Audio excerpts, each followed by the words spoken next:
Hello everyone, in this tutorial, I'm going to show you how to recover deleted Instagram chats and messages.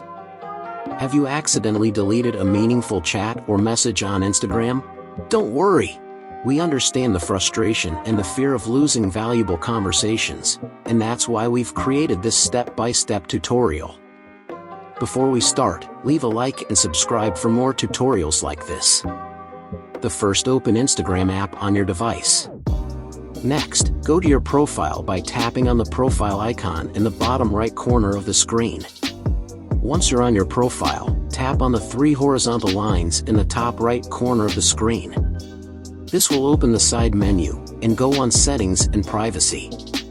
So this method is for oldest version of Instagram, so if you have a new version this method will not work, but stay till the end to see another method. Then scroll down to find downloading media, and when you find that go on archiving and downloading. Now select what you want to download and you will see a download button and tap on it, but I didn't have a oldest version of Instagram so go on newest method. So go back, and again go on this three horizontal lines. And now go on your activity option.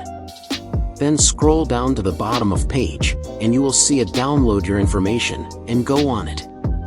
Next tap on request a download, and now you will see this two option. The first one is for all your information, and on the second option you can select a type of information, and go on it. Now select the message option, and go on next. Next select a specification for download and go on submit request, and you are finished. So thanks for watching, see you in the next video, goodbye.